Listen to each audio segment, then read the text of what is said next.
Muy buenos días, hermanos. Abran sus Biblias, por favor, en Apocalipsis, capítulo 18, versículos 6 y 7. Continuamos en esta mañana nuestro estudio de Apocalipsis, en el capítulo 16 y 17, que tiene que ver con el juicio contra el sistema babilónico, o contra el sistema engañoso, sistema perverso, bestial, dragónico, que no solamente representa prácticas perversas, sino también leyes perversas, sistemas perversos y todos los sistemas de poder que se imponen para ir en contra de Dios y para negar la verdad. El capítulo 18, versículos 6 y 7, dice: dadle a ella como ella os ha dado y pagadle doble según sus obras. En el cáliz en que ella preparó bebida, preparadle a ella el doble. Cuanto ella se ha glorificado y ha vivido en deleites, tanto dadle de tormento y llanto, porque dice en su corazón: yo estoy sentada como reina y no soy viuda y no veré llanto. Los versículos que estamos estudiando en esta mañana son unos versículos muy interesantes, tanto de la manera como se concibe este sistema y cómo ella misma se refiere a sí mismo, sino también de la manera como Dios va a tratar o juzgar este sistema babilónico o esta gran Babilonia. Recordemos que al comienzo del capítulo dice que un ángel poderoso irrumpió en la escena y dice que ha caído la gran Babilonia, y luego ordena a los creyentes que salgan de allá. ¿Recuerdan? Y dice por qué, ¿cierto? Dice porque sus abominaciones han llegado al extremo, porque el clamor del pueblo ha llegado hasta Dios, porque es momento de hacer justicia. Y luego ahora después comienza a decir cuál es el pago que va a recibir este sistema o cuál es la justa medida que va a recibir. Y viene a mi mente un concepto común que nosotros tenemos en nuestras casas o en nuestro medio, y es: al que no le gusta el caldo, le dan 2 o 3 tazas. En mi casa decían que eran 3 tazas, ¿sí? Pero aquí está hablando no de 3, sino de 2, ¿cierto? Está hablando de una partida doble o una doble porción, ¿sí? Aquí lo que está diciendo es que este sistema que ha obrado perversamente contra la ley de Dios, que ha engañado, que ha matado a los testigos, que ha perseguido a los profetas, que ha perseguido a la iglesia, que ha contaminado el mundo con sus fornicaciones, con sus deleites, con sus borracheras, ha caído. Es el momento de impartir justicia. Y esa justicia debe llegarle a este sistema por partida doble, ¿sí? Recuerden que nosotros dijimos que en Apocalipsis, especialmente en el capítulo 18, hay muchos conceptos de negocio o muchos conceptos de economía. Sí, pareciera que está hablando aquí como de un mercado, una mercancía y de unos productos. Y para nosotros es muy comprensible esto porque vivimos en una época pues muy capitalista, con dinero, donde todo eso son transacciones de dinero. No son simplemente acuerdos de productos, sino acuerdos donde hay dinero de por medio.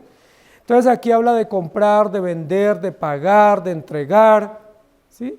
Pareciera que es toda una transacción, pero recuerden que desde los capítulos primeros de Apocalipsis, la bestia marcaba en la mano y en la frente a sus seguidores para que pudieran comprar y vender.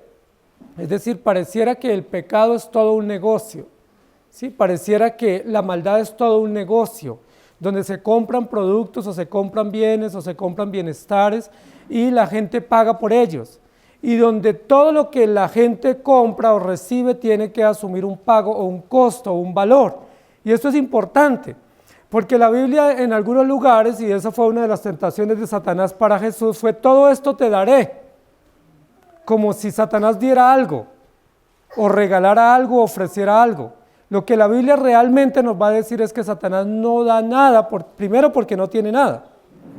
Y segundo, si él ofrece algo, él pide algo a cambio. Es decir, hay que pagar. Y aquí está hablando de pago. ¿Y uno cuándo tiene que pagar? Cuando uno adquiere un producto, ¿cierto? Cuando uno adquiere un bien, es cuando uno tiene que pagar. Si a uno le dicen: le voy a regalar esto, ¿tiene uno que pagar o no?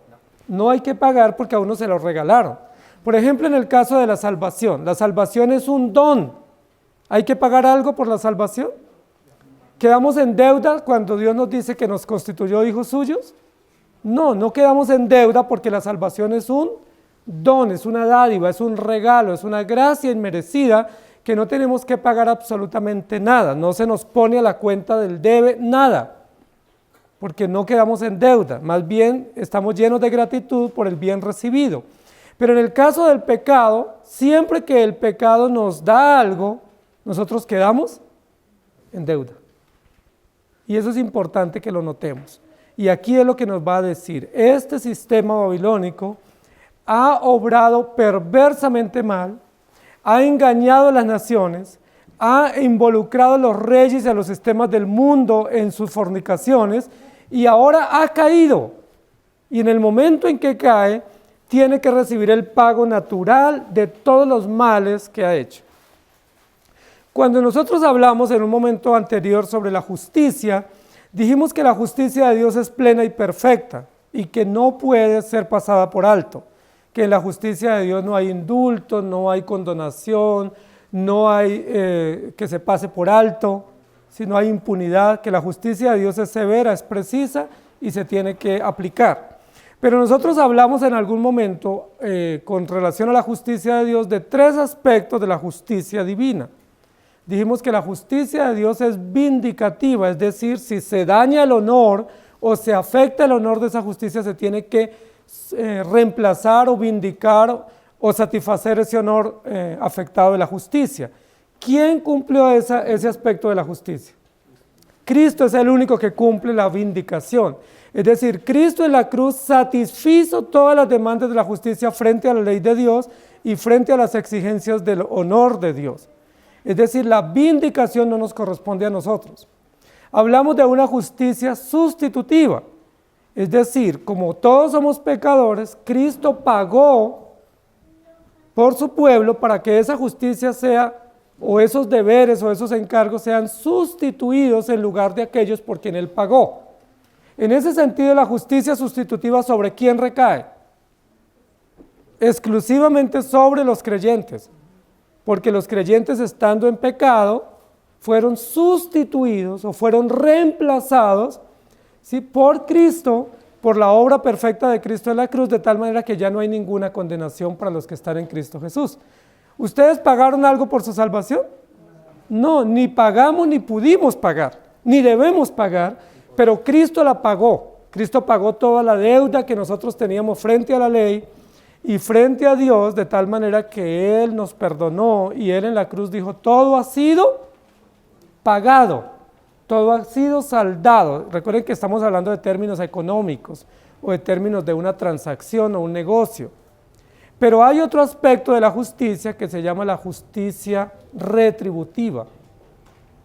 En el caso de la justicia retributiva, lo que dice es, cada uno debe recibir de acuerdo a sus obras. Hizo bueno, ¿qué recibe?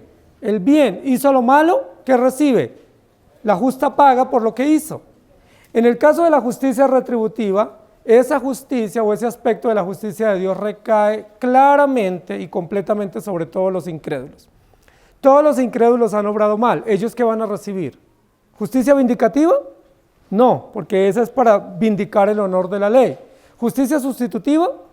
Tampoco, porque esa recae solo sobre los creyentes que fueron vistos con misericordia por Dios. Entonces la justicia retributiva, ¿sobre quién viene?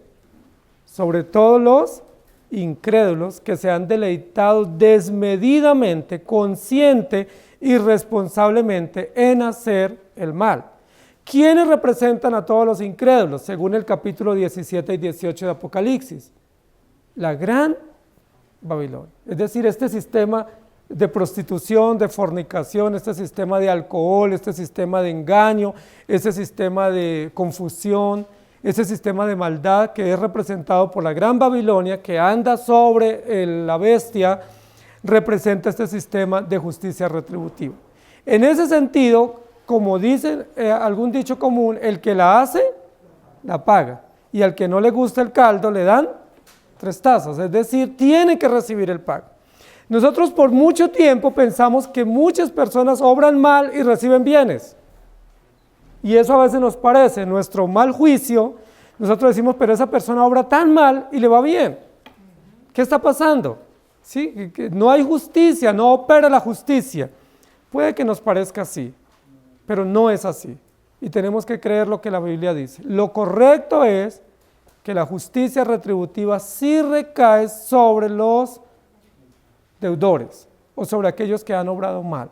Entonces, en esta mañana vamos a hablar justamente de eso, de justicia retributiva, es decir, de las consecuencias naturales y justas que van a llegar en la medida oportuna y precisa sobre aquellos que han obrado mal, pero que han vivido a sus anchas. ¿Se acuerdan cómo estaba en el capítulo 17 esta gran ramera? Sentada, bien vestida, llena de joyas, con buenas fragancias, con un cáliz de oro en la mano, en unos ambientes sociales muy deseables o codiciables. Es decir, era una mujer muy digna. Ella representaba un sistema de dignidad, de opulencia, representaba un sistema de placer, de deleite. Ella tenía mucho que ofrecer. ¿Sí? Cualquiera se fijaba en este sistema y diría, no, eso es lo que yo quiero para mí. Pero recuerden que ya en el capítulo 17, al final, y ahora en el 18 ya la vamos a ver por el piso. Primero estaba sentada y ahora ¿cómo la vamos a encontrar? Está en el piso, totalmente destruida y siendo juzgada y rindiendo cuentas ante Dios, al que ella despreció y al que ella negó. Y ahora este ángel, que es un ángel poderoso, emite una voz fuerte desde el cielo y es una voz con una orden. Y la orden es una orden jurídica. Es una orden de que se aplique o se establezca sobre ella una sentencia y que no se le rebaje ni uno de todo lo que ella es acreedora.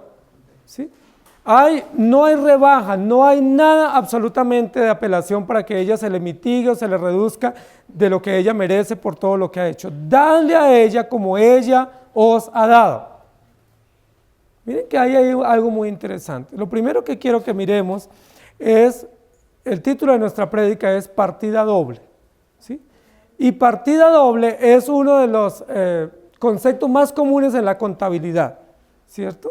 En la contabilidad uno de los asientos contables más comunes es la partida doble, es decir, si hay una deuda, hay un acreedor, ¿cierto? Si hay una compra, hay un dinero que se entrega por esa compra, ¿cierto? Si sale dinero de la caja, tiene que entrar un producto a la vitrina, ¿sí? Esa es la partida doble, ¿cierto? Yo tengo dinero en mi bolsillo, pero resulta que voy a comprar algo. Entonces yo doy el dinero, ya me quedo sin dinero, pero ¿qué me llevo?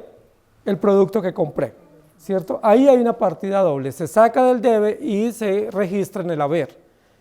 Ese es un registro muy sencillo, pero es lo más común en la contabilidad. Y eso es justo. Lo injusto sería que yo me quede sin dinero y sin un producto. Eso sería injusto. Yo tendría que hacer un reclamo si yo entrego el dinero y no me entregan el producto que me dijeron que me tenían que entregar. Lo justo es, yo pago por el producto, pero yo me quedo sin dinero, pero con el producto. O viceversa, ¿cierto? Cuando uno compra, cuando uno vende, es así. Siempre cuando hay ventas o compras, uno establece el valor del negocio y uno dice, bueno, ¿cuándo me va a pagar? Pues el día que me entregue el producto, o el día que me entregue la casa, o el día que me entregue el carro. Ese día yo le cancelo, y si no le cancelo ese día, firmamos un documento, ¿cuándo le voy a cancelar? Pero ahí está justamente el concepto de la partida doble. Si yo entrego dinero, recibo un producto, y si yo recibo un producto, me quedo sin dinero, ¿sí? Normal. Eso es lo que la Biblia va a hablar acá.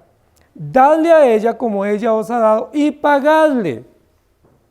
Noten bien el registro, el término que usa la Escritura. Lo que está diciendo aquí es que este sistema babilónico, desde el comienzo de la historia, es decir, desde Génesis capítulo 3, se constituyó en un sistema deudor. Desde Génesis 3 este sistema está en deuda y comenzó a crear o establecer un sistema de deuda.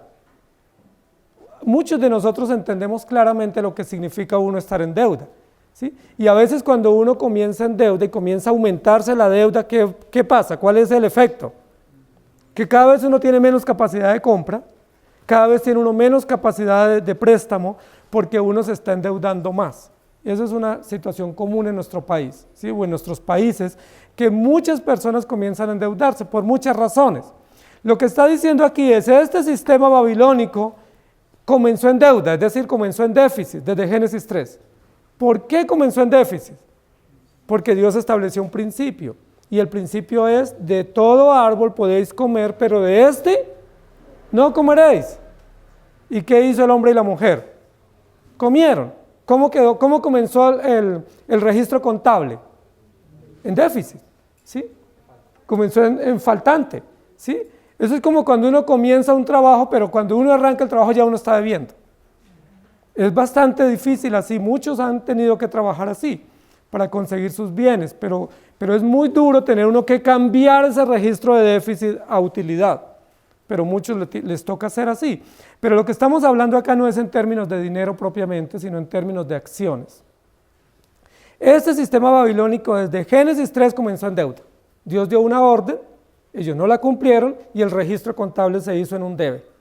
¿Qué debe esta mujer y este hombre en Génesis 3? Violaron la ley, el registro, el asiento contable están en deuda.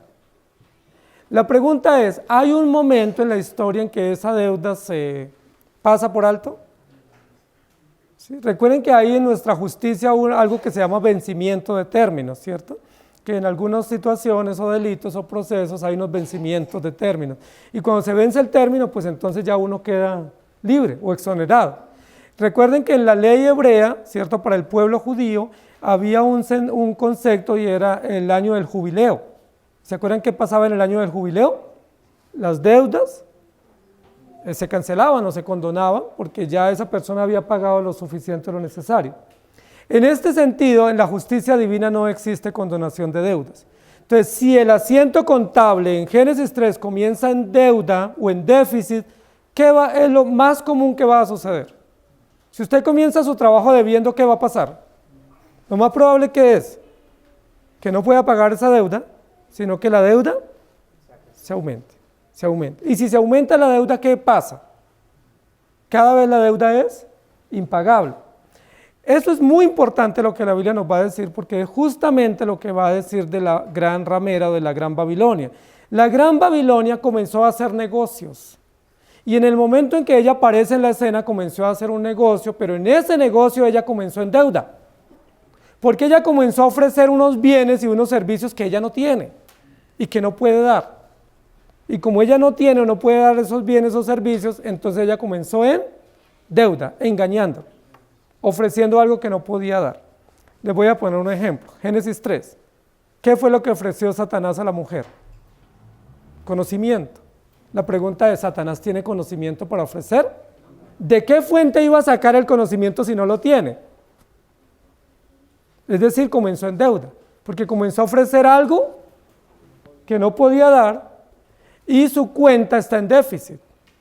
Él quedó en deuda y así sucesivamente. ¿Qué más le ofreció Satanás a Jesús? Placer, deleite, poder, autoridad, bienestar, belleza, grandeza y todo eso que este sistema babilónico nos ofrece. Ella no lo tiene.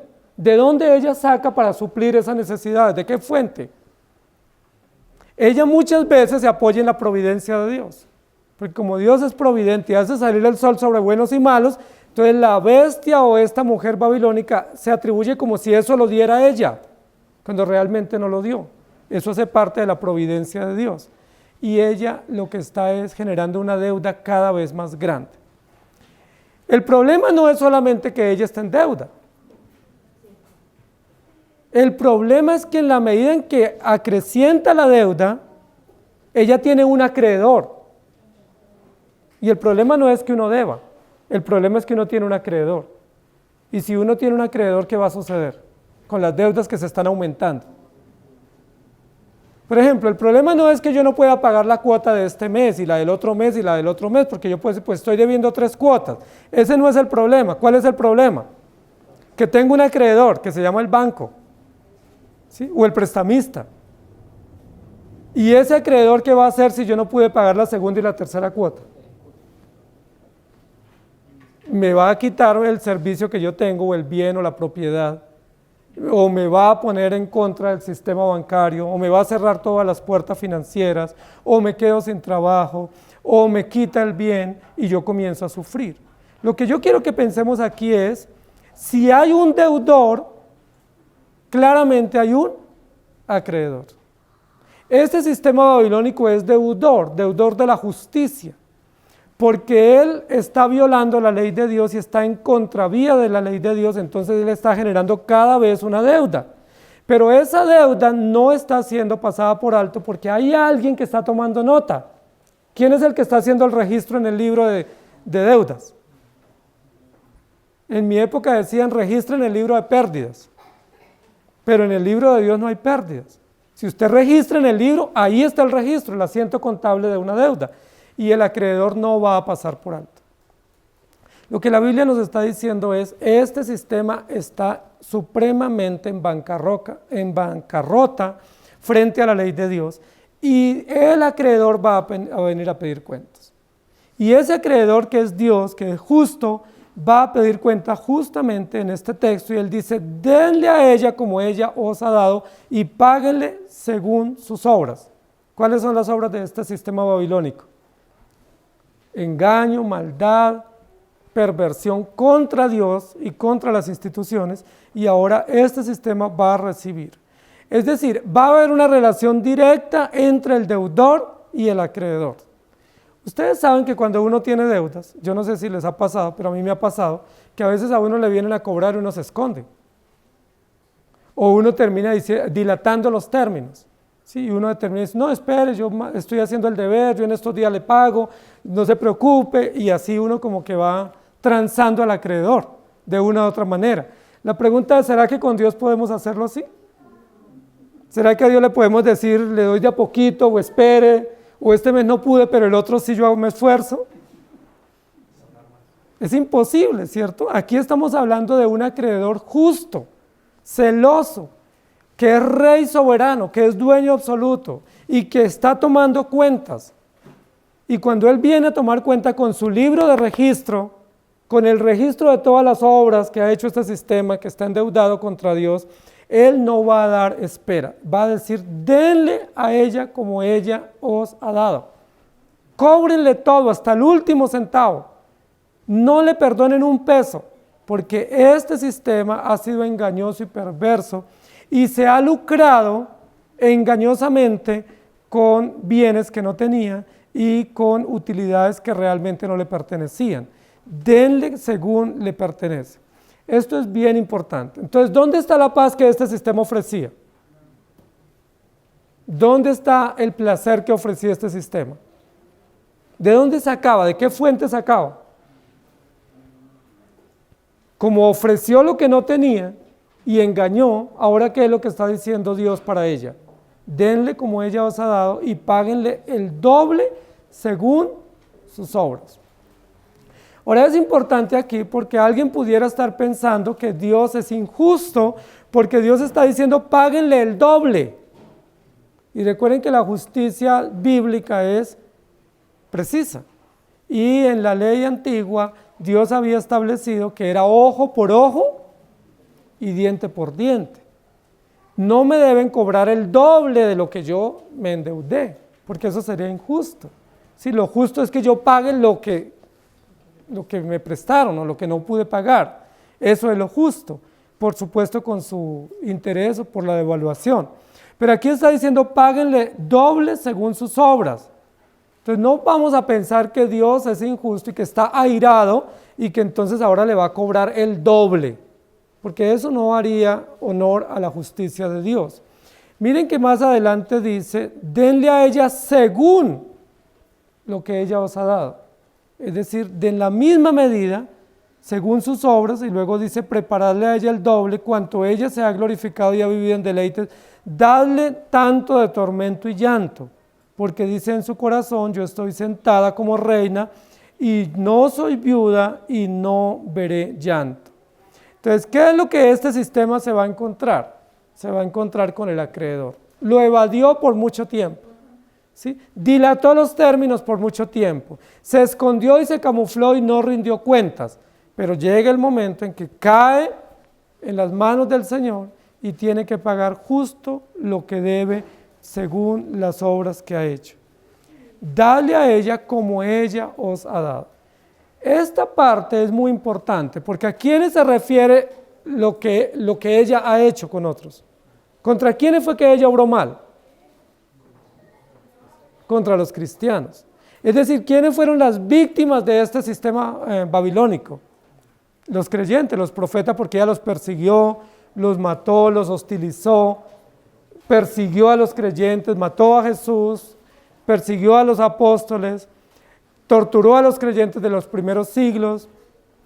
Ella les dio toda esa maldad y engaño y perversión porque ella decía: yo soy poderosa, yo tengo la autoridad legítima para hacerlo, yo voy a implantar un sistema distinto, sin verdad. Y entonces Dios dice: ahora denle, o la iglesia tiene la obligación de ver cómo ella recibe justo la medida de lo que ella hizo con sus obras contra ellos. Génesis 19:24 dice: entonces Jehová hizo llover sobre Sodoma y sobre Gomorra azufre y fuego de parte de Jehová de los ejércitos. Y en Lucas 17:29 dice: mas el día en que Lot salió de Sodoma, llovió del cielo fuego y azufre y los destruyó a todos. Fuego y azufre es una señal de cómo Dios establece justicia oportuna y precisa sobre aquellos que han delinquido, especialmente sobre aquellos que están en contra de él. Y el Salmo 11, 5 y 6 dice: Jehová prueba al justo, pero al malo y al que ama la violencia su alma los aborrece. Sobre los malos hará llover calamidades, fuego, azufre y viento abrasador será la porción del cáliz de ellos. Entonces, ¿qué es lo que Dios está diciendo? Cayó la gran Babilonia, ¿qué es lo que va a recibir? Cuando alguien se cae, ¿qué debe recibir? Ayuda para que se levante. Pero en este caso no va a recibir ayuda para que se levante. ¿Qué es lo que va a recibir? Juicio. El juicio porque ha obrado en contra de Dios, y un juicio muy merecido porque este sistema se va a enfrentar nada más que al acreedor, es decir, contra quien se ha rebelado desde el comienzo y contra quien ha obrado perversamente. Volvemos a retomar una idea que mencionamos en algún momento. Este sistema babilónico obra contra la iglesia y contra la verdad. Pero resulta que este sistema babilónico no tiene presente que contra quien realmente está obrando es contra Dios. Los creyentes no se van a poder defender, porque muchos de ellos fueron muertos, fueron perseguidos, muchos de ellos fueron torturados. No hubo defensa de ellos o no reaccionaron para defenderse contra este sistema. Pero hay alguien que los defiende, y ese alguien que los defiende es el acreedor contra quien está endeudado este sistema bestial o este sistema fornicario. Apocalipsis 14, 10 y 11 dice: él también beberá del vino de la ira de Dios, que ha sido vaciado puro en el cáliz de su ira, y será atormentado con fuego y azufre delante de los santos ángeles y del Cordero, y el humo de su tormento sube por los siglos de los siglos. Y no tienen reposo de día ni de noche los que adoran a la bestia y a su imagen, ni nadie que reciba la marca de su nombre. Entonces este sistema va a recibir la partida doble, es decir, está en deuda, vino el acreedor a cobrar la deuda. No la va a poder pagar ese sistema. Entonces, ¿cómo va a pagar si no tiene el dinero para pagar? O la justicia, o las obras de justicia para vindicar sus obras. ¿Cómo va a tener que pagar? ¿Qué dice el texto?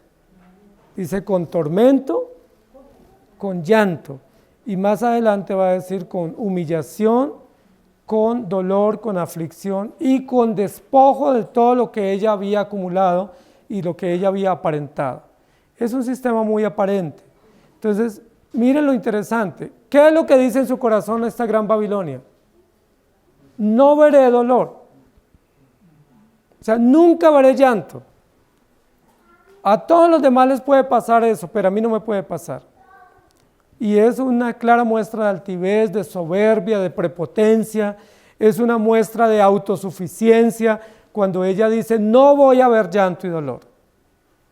El llanto es una condición normal de todos los seres humanos, porque todos los seres humanos sufrimos aflicción, tenemos que enfrentar las enfermedades, tenemos que enfrentar la muerte y muchas situaciones de dolor. Pero ¿qué dice este sistema? Los que me sigan no verán llanto. Los que me sigan no verán sufrimiento. Los que me sigan no verán dolor ni tormento. ¿Y qué dice Dios? ¿Que no verán? Claro que lo van a ver, porque ustedes están creando una deuda y tienen que pagar lo que han obrado mal.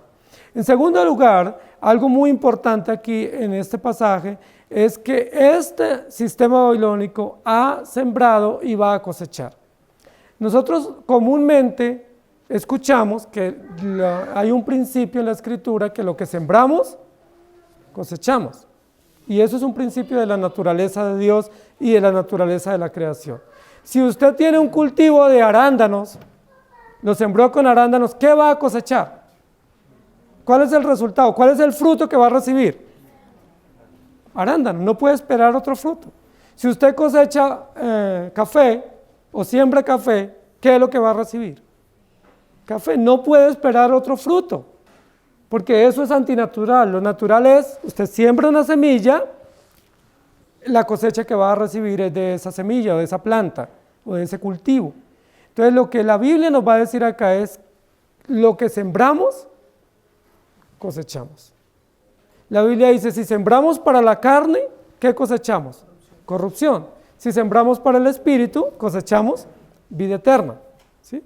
Y es muy importante este concepto, especialmente para el pueblo judío o hebreo, porque ellos fueron una sociedad muy agrícola, ¿sí? Y ganadera.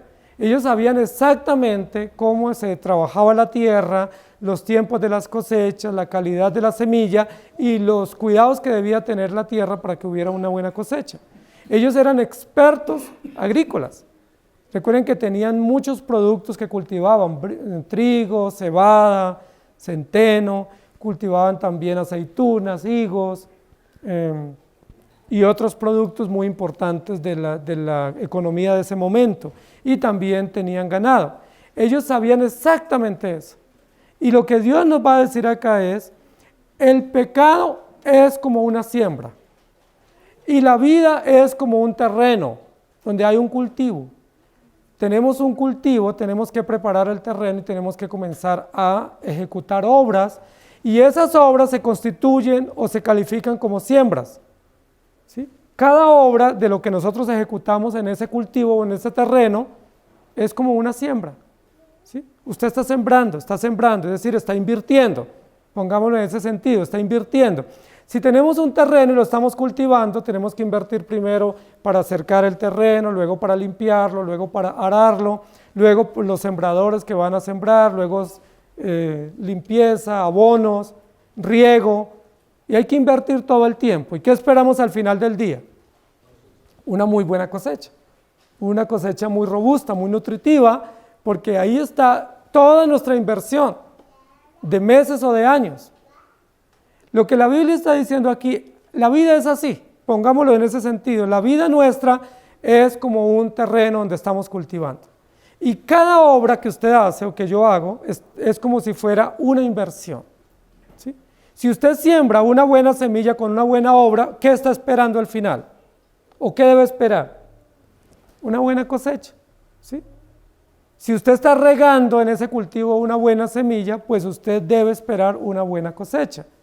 Pero si por el contrario usted está regando malas semillas, es decir, malas acciones, malas obras, ¿usted qué va a esperar? Voy a poner un ejemplo en términos de negocios. Si yo soy una persona mala paga, si yo saco plata prestada y no la pago, o no la pago a tiempo, o no la pago como me comprometí en el acuerdo, ¿qué estoy cosechando? ¿Qué voy a cosechar? Después, ¿alguno de ustedes me prestaría plática? Cuando yo vaya y les diga, mire, tengo una gran necesidad, por favor, présteme, presbítero, por favor, yo sé que usted tiene plática, présteme. ¿Ustedes creen que el presbítero me va a prestar? ¿Por qué? Porque ya se regó la fama de que yo saco plata y no la pago, o la pago a destiempo, o no la pago según el acuerdo que me comprometí. Entonces, yo sembré eso. ¿Y qué voy a cosechar? Justamente esa es la cosecha, es decir, mala fama y que nadie me preste.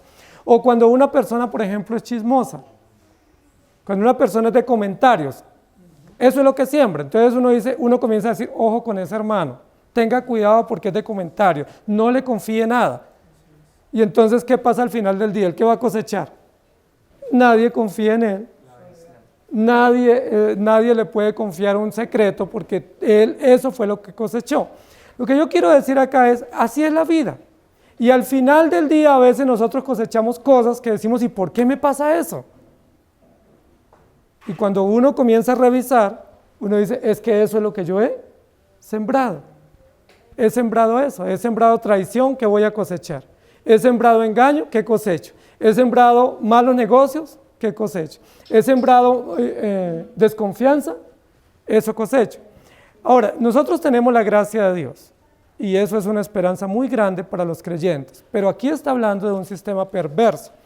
¿Qué fue lo que sembró ese sistema perverso desde el comienzo? En el cultivo, en el terreno de la vida, ¿qué sembró? Desde Génesis 3, ¿qué comenzó a sembrar? Engaño, falsas expectativas, falso conocimiento, ofreció cosas que no podía cumplir, dio características de productos que no tenía, ¿sí? Es decir, engañó. Y cuando uno siembra eso, recoge eso. Este sistema babilónico todo el tiempo ha ofrecido placer. Y la pregunta es, ¿puede el malo dar placer? ¿Puede el mundo dar placer? ¿Ustedes qué dicen? No. Entonces, ¿qué está sembrando? Malas obras, engaño, mentira y maldad. Este sistema babilónico ofreció poder. A todo el mundo le anda ofreciendo poder. Y ya lo vimos en Apocalipsis, ¿cierto? A todo el mundo le ofrece poder. Le ofrece poder y no tiene. Porque el único que tiene poder y da poder es Dios. Entonces este sistema engañoso está ofreciendo algo que no puede cumplir. Y cuando uno ofrece algo que no puede cumplir, tarde o temprano uno tiene que rendir cuentas y cae. Cae, porque no puede cumplir lo que se ha comprometido. Este sistema todo el tiempo sembró, y sembró, y sembró, pero no sembró buena semilla. Sembró maldad, sembró engaño, sembró idolatría. Recuerden que al comienzo del capítulo 17 describe que sembró alcohol, fornicación. ¿Y recuerden qué es fornicación? Toda mezcla de maldad, no solamente en temas sexuales, sino toda confusión de ideas, toda confusión y mezcla de principios. Todo lo que se mezcla es fornicario, porque no es verdad, no es legítimo. Toda adulteración en un producto, en una idea, en un concepto, es engañoso, es perverso. Y eso fue lo que ha sembrado, o eso es lo que ha sembrado este sistema todo el tiempo. La pregunta es, ¿qué va a cosechar al final del día? Va a haber buena cosecha. La cosecha es buena, pero ¿qué es lo que va a cosechar ese sistema? Consecuencias terribles, tormento, llanto y dolor. Y miren que hay dos palabras muy interesantes aquí, y es tormento y llanto. Y esas palabras no son comunes, porque muchos de nosotros hemos pasado épocas y periodos de gran tormento, o de gran aflicción, y de mucho llanto y dolor. Nosotros ninguno quisiéramos llegar a esos momentos. Pero a veces cuando nos llegan esos periodos de llanto y dolor, una de las preguntas comunes es, ¿y por qué a mí? ¿Por qué me pasa esto? Porque uno casi que asegura que uno no tiene por qué cosechar eso. Pero ¿qué es lo que está diciendo la Biblia usando este principio de la siembra y la cosecha? Si hay tormenta y dolor, ¿qué es lo más natural? Que yo sembré eso, es decir, que yo estoy recogiendo el resultado natural de algo que yo sembré y que muchas veces sembré por años y que muchas veces eso fue en lo que invertí mi vida. Este sistema babilónico va a cosechar, pero lo único que va a cosechar es dolor, aflicción y llanto, porque es lo único que ha sembrado. ¿Cuánto llanto le causó este sistema babilónico a la iglesia? ¿Ustedes creen, hermanos, que estos emperadores que mataron a los profetas, no hubo dolor para la iglesia que seguía a esos profetas? ¿Ustedes creen que cuando este rey malvado, Manasés, mandó a cerrar un árbol donde estaba Isaías escondido, no hubo dolor? ¿Ustedes creen que solo cortó el árbol con la sierra y que todo el mundo dijo, uy, qué buen árbol? Cuando vieron que estaba ahí el profeta y lo cortó por la mitad. ¿Creen que no hubo llanto, no hubo dolor, no hubo aflicción para la iglesia, para los creyentes en ese momento? O todos los apóstoles que fueron perseguidos y torturados. ¿No hubo llanto para la iglesia? Claro que lo hubo. Porque los creyentes sufren cuando la iglesia sufre. Y cuando hay injusticia de parte de los gobiernos, los creyentes sufren.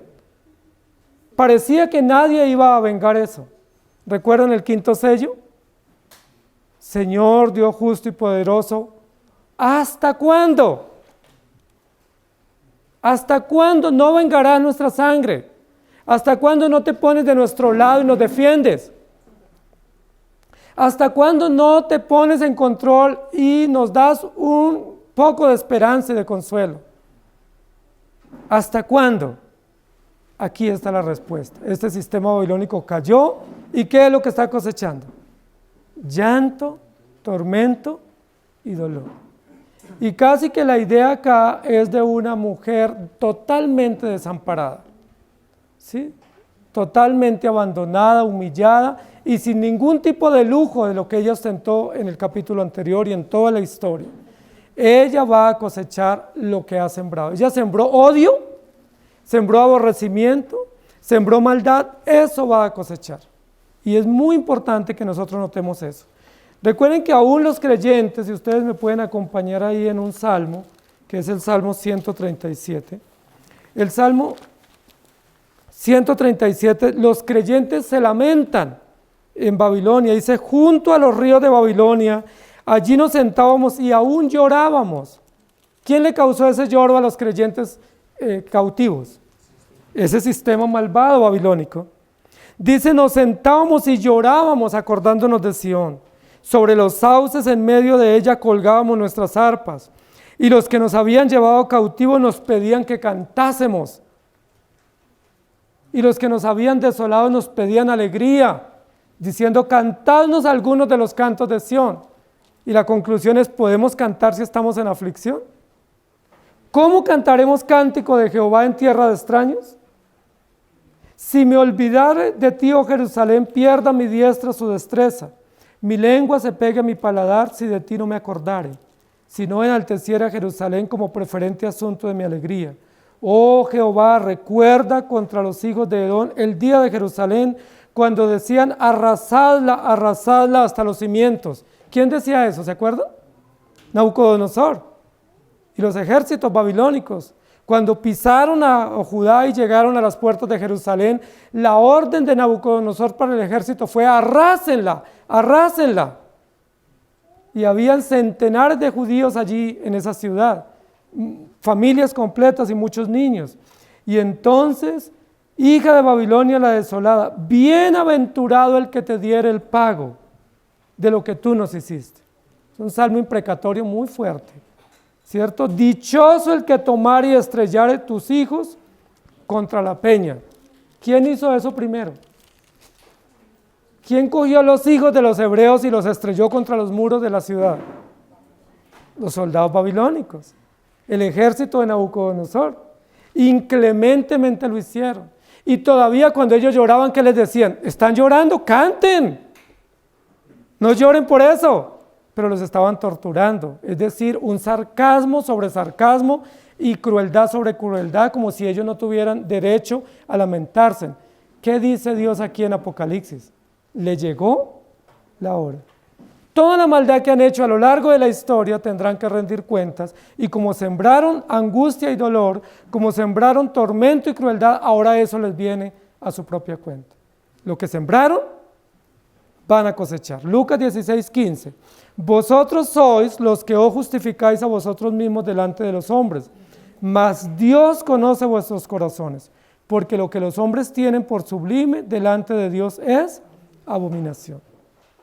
Y en Hebreos 4, 12 y 13 dice, porque la palabra de Dios es viva y eficaz, y más cortante que toda espada de dos filos, y penetra hasta partir el alma y el espíritu, las coyunturas y los tuétanos, y discierne los pensamientos y las intenciones del corazón.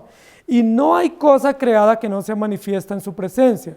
Antes bien, todas las cosas están desnudas y abiertas a los ojos de aquel a quien tenemos que dar cuentas.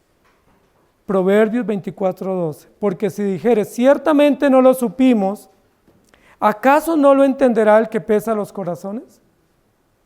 El que mira por tu alma, él lo conocerá y dará al hombre según sus obras. Y en Proverbios 22:8 dice, el que sembrare iniquidad, iniquidad segará, y la vara de su insolencia se quebrará. Y la Biblia dice, el que cuchillo mata, a cuchillo muere. Esa es una ley de Dios. Ese es un principio de justicia retributiva. Ese es un principio de la naturaleza de Dios. El que obra mal, no espere bien. El que obra mal recibe justamente el merecido por lo que hizo. Nosotros quisiéramos que así no fuera, pero así sucede. Eso es igual como con las condiciones genéticas, ¿sí? Cuando uno le dicen su familiar tiene esta condición genética o este antecedente, ¿qué es lo que uno espera? Pues que uno también lo va a padecer. Eso no hay discusión, ¿sí? O cuando uno comienza a hacerle un chequeo médico, le preguntan, ¿conoce algún familiar que haya tenido antecedentes de estas enfermedades? Y si en ese diagnóstico, en esa evaluación histórica de los antecedentes, se encuentra estas realidades en la historia o en la genética, uno ¿qué es lo que está esperando? Que uno va en algún momento a sufrir ese diagnóstico. Lo que la Biblia dice aquí es, esta mujer o este sistema va a recibir el pago justo de lo que hizo.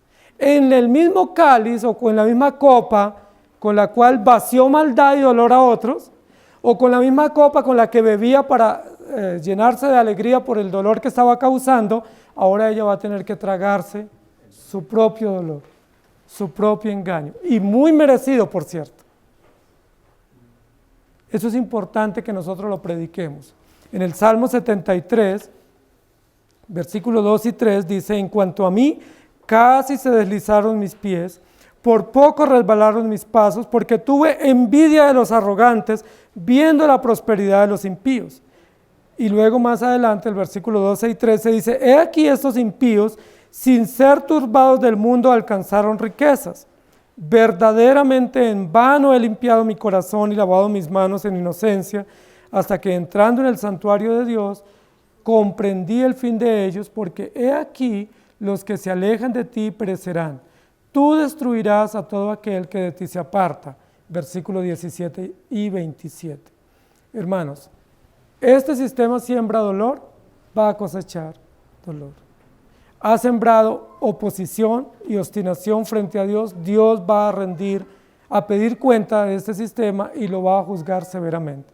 Esa es la partida doble que dice acá que va a recibir. Dadle a ella como ella os ha dado, y pagadle doble según sus obras. En el cáliz o en la copa en que ella preparaba bebida, en esa misma copa, prepárenle su dosis. Terrible, ¿no? Increíble. Nosotros a veces no tomamos en cuenta eso. Y a veces pensamos que podemos caer en todos los excesos y abusos y que no hay ninguna consecuencia. Y la Biblia lo que dice, sí hay consecuencias. Hay consecuencias. Todo en la vida trae consecuencias.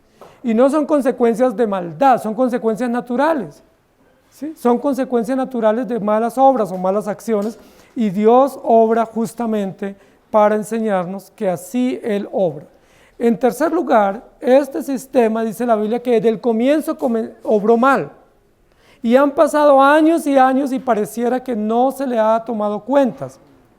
Lo que queremos ver acá es que todas las obras del pasado serán traídas al futuro para ser juzgadas. Toda obra pasada, ¿qué dice la Biblia? Saldrá a la luz. Todo pecado encubierto, toda acción que se hizo y se pasó por alto y que la justicia humana no tomó en cuenta, Dios la va a tomar en cuenta.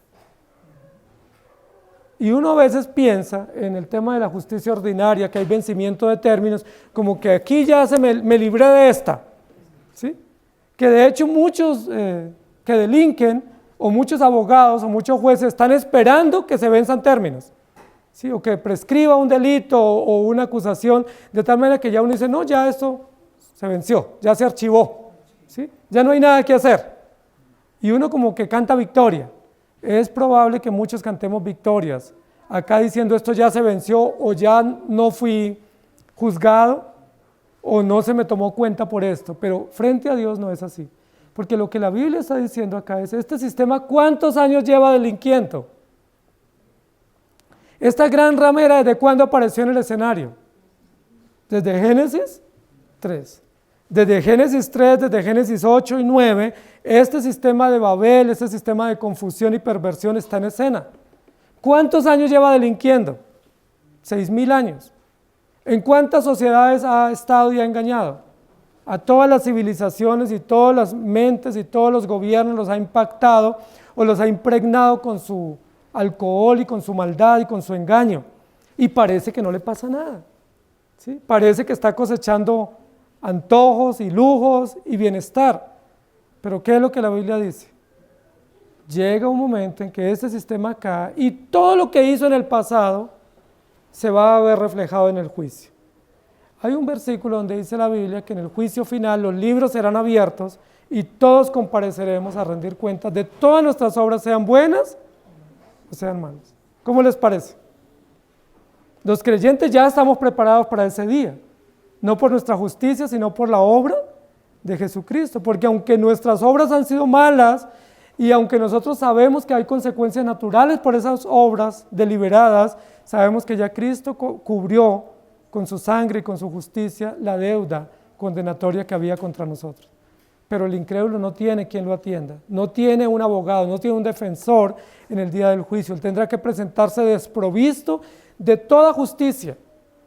El impío, el incrédulo, tendrá que presentarse por sí mismo y tendrá que presentarse solo ante el tribunal, y en ese tribunal él cosechará lo que ha sembrado durante toda la historia. Y él tendrá que enfrentar todos los cargos que a lo largo de la historia él ha sembrado y que ha hecho y que no podrán pasar por alto. Yo quiero mencionar dos ejemplos acá, y un ejemplo es el de Jacob. ¿Se acuerdan de Jacob? Jacob, dice la Biblia, que en un momento que vino su hermano del campo y que tenía hambre, le dijo que le diera de ese potaje que estaba haciendo. ¿Y se acuerdan qué hizo Jacob, que era un hábil negociante? Jacob le dijo: claro, hermano querido, con mucho gusto yo te comparto la comida que he hecho, pero ¿qué tal si yo me quedo con tu primogenitura?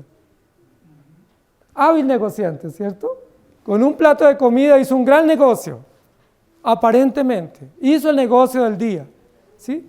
Le entregó el plato de comida, su hermano sació su necesidad de comida y él se quedó con la primogenitura. ¡Qué buen negocio hizo Jacob! Luego después hizo un segundo buen negocio, aprovechando que su hermano iba al campo a cazar y con el apoyo de la mamá hizo otro buen negocio. ¿Se acuerdan cuál fue? Quitar la bendición principal a su hermano. Otro negocio. Entre hermanos suelen pasar cosas así, ¿cierto? En familia. Nosotros decimos que la ropa sucia se lava en casa, pero la Biblia dice que Dios saca todo a la luz. Y Dios sacó a la luz para que nosotros nos enteremos.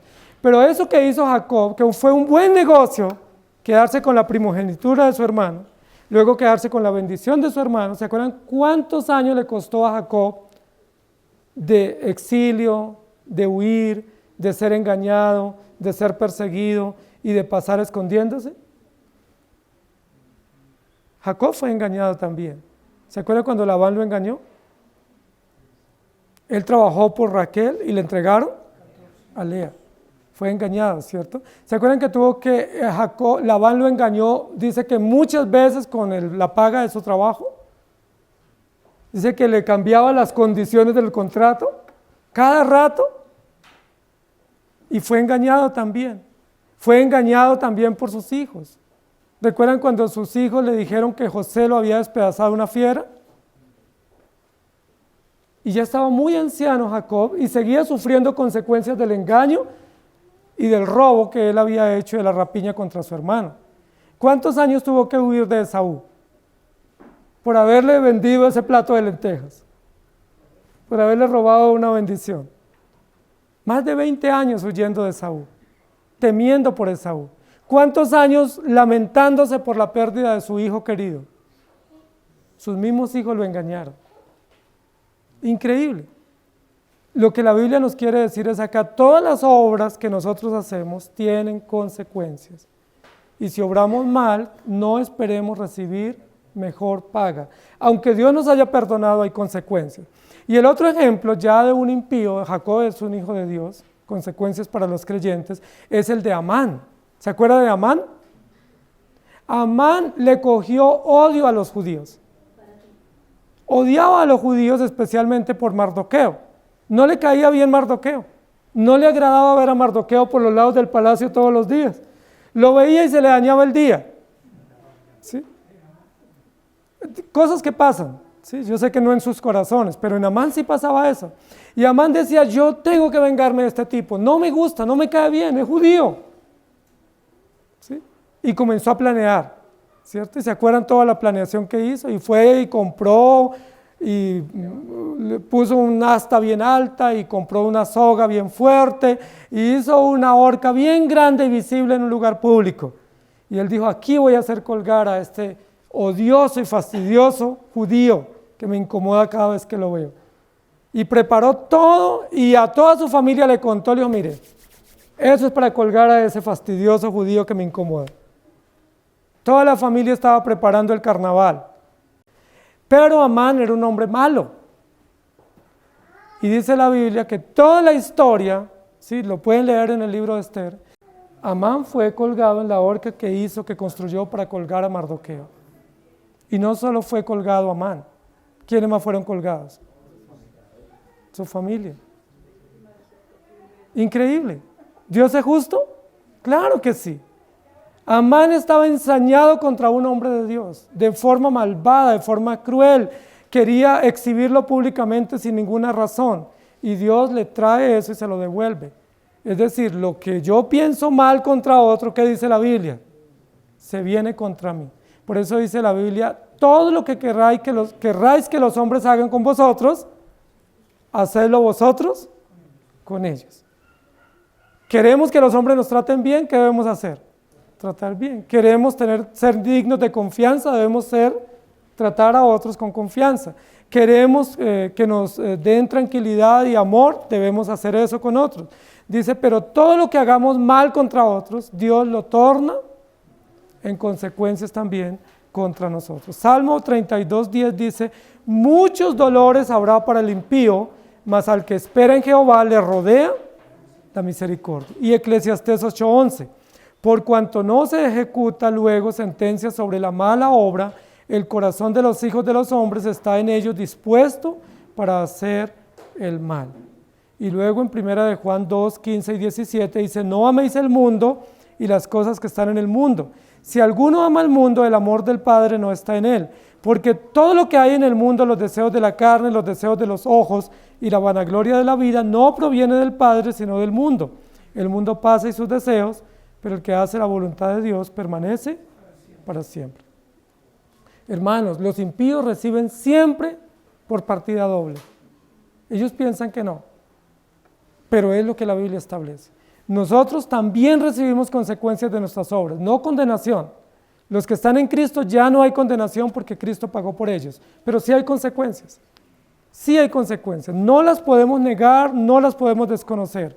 Vienen, pero yo quiero terminar leyendo un texto en Efesios 2, 1 al 7, para que tengamos esperanza. Y Él os dio vida a vosotros, cuando estabais muertos en vuestros delitos y pecados, en los cuales anduvisteis en otro tiempo, siguiendo la corriente de este mundo, conforme al príncipe de la potestad del aire, el espíritu que ahora opera en los hijos de desobediencia, entre los cuales también todos nosotros vivimos en otro tiempo, en los deseos de nuestra carne, haciendo la voluntad de la carne y de los pensamientos, y éramos por naturaleza hijos de ira lo mismo que los demás.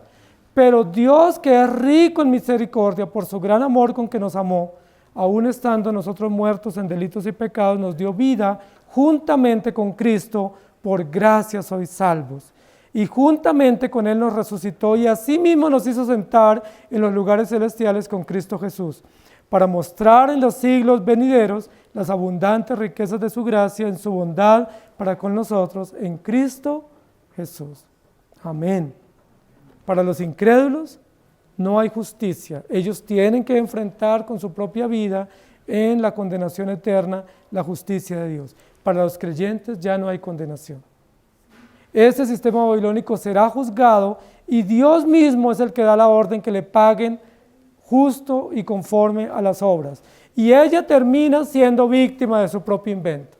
¿Se acuerdan cuál fue el eslogan de este sistema? Yo estoy sentada como reina y no soy viuda y no veré llanto. Y al final de la obra, ¿cómo terminó? Desnuda, humillada, condenada, miserable, avergonzada, y fue exhibida públicamente. ¿Quiénes fueron testigos de esa humillación para este sistema? Todos los creyentes de todos los tiempos. Estaremos ahí para atestiguar que Dios es justo y que Dios sí venga la maldad de los impíos que cometen contra los creyentes. ¿Hasta cuándo, Señor Dios justo y poderoso? Hasta que el Señor tome cartas en el asunto y juzgue a esos sistemas perversos. Que el Señor nos ayude. Amado Señor, gracias te damos por tu palabra y por recordarnos que tú eres justo y por recordarnos una vez más de dónde nos sacaste, cómo nosotros delinquíamos desmedidamente y ostentábamos poder que no nos pertenecía y derroche de energías y de placeres y deleites que lo único que nos trajeron fue aflicción y dolor.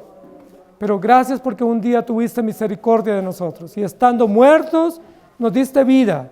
Y estando condenados nos perdonaste, y estando en miseria nos trajiste a tu pueblo, ahora somos tus hijos. Te damos muchas gracias y te rogamos que nos ayudes a no caminar en los deseos de la carne, en la vanagloria del mundo y en los deleites temporales y efímeros de esos sistemas perversos.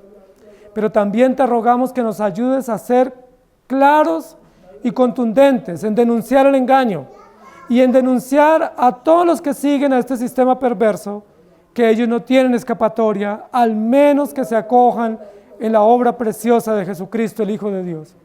Que ellos no tienen rebaja, que ellos no tienen condonación, que todo está siendo registrado. Cada hecho, cada detalle, cada palabra, cada acción, cada pensamiento está siendo registrado y todo eso tendrá una cosecha de condena y, por supuesto, de llanto y dolor para ellos si no se arrepienten. Nosotros no te pedimos, Señor, que tengas misericordia de ellos. Solo te pedimos que de los que tú te places, los traigas a la verdad. De los otros, que les apliques el peso de la ley. Porque tu palabra dice, bienaventurado el que pague por lo que ella ha hecho. Y el único que puede pagar por lo que ella ha hecho eres tú, no nosotros. No podemos tomar armas ni podemos vengarnos, porque tuya es la venganza. No podemos levantarnos contra esos sistemas y resistirlos, porque tuya es la justicia. Pero nosotros sí confiamos en ti, que tú estás tomando toda la nota de las obras que ellos están haciendo y muy pronto escucharemos, pagadle conforme a sus obras, dale el doble en la misma copa con la cual ella mezclaba la sangre de los mártires.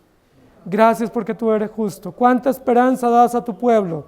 La justicia nuestra no viene del gobierno, la justicia nuestra no viene de nosotros mismos, la justicia nuestra viene de ti, que eres el creador del cielo y de la tierra, juez justo y soberano. Confiamos en ti y nos acogemos en tus brazos, en el nombre de Jesús.